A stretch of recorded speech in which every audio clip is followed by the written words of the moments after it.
So the first thing we're going to do is look at the reporting. Now, the landing page that I showed you just now with the 4 tiles on, that is also referred to as a dashboard, as is what we see in front of us. Now, our dashboards, they're multi-purpose. They can be very informative, like the one that you see here. So we've got some KPI data available to us. We've got some nice charts, etc.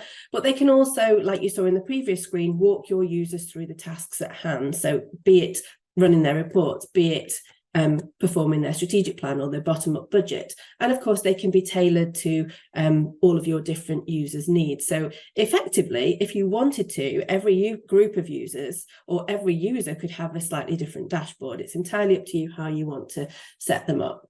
And of course, they can choose which one they want to have as their home page, so as their landing page. So here we are, we're at the executive overview area of the application. So of course, everything's very high level, it's nice brightly colours. We've got things like, if we look at the bottom, we've got a nice waterfall chart available to us here. So if we click on that, not only do we see the build-up of our budgeted EBITDA and we've got our actual EBITDA, so the build-up of that in between, so all of those different variances.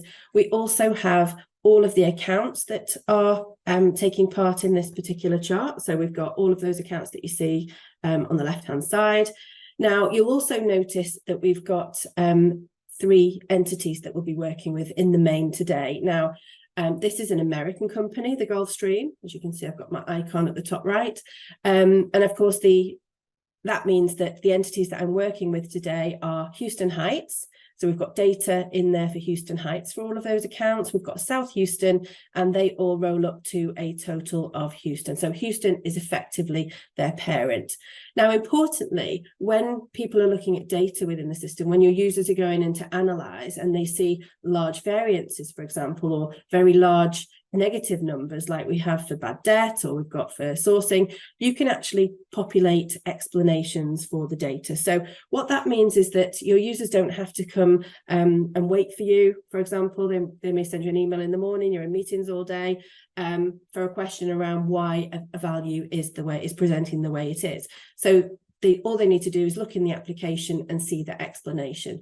So commentary is a massive part of the OneStream providing.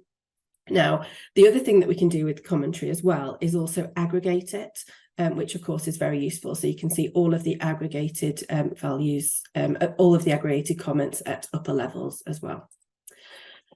So that's just a little bit on the waterfall chart. Now we also have, as you can see, we've got our KPIs. So if I look at, I've got return on assets, I've got sales per employee versus budget. Now, if I click on any of these can be as static, and it goes for all of the charts on here. They can be as static or they can be as interactive as you like. So if I click on this return on assets percentage, you'll see that I'm presented with a table of data. Now, this table of data can be anything that you want it to be. Now, here in this example, we've got some actual values. So in this application, our current month is month 3 of 2022. We've got our actuals versus budget. So variance analysis is innate within the system. So we can compare any version and scenario against another or any period against another, etc. We've also got different versions of our budget. So this is actually showing us data for version 2 of our budget.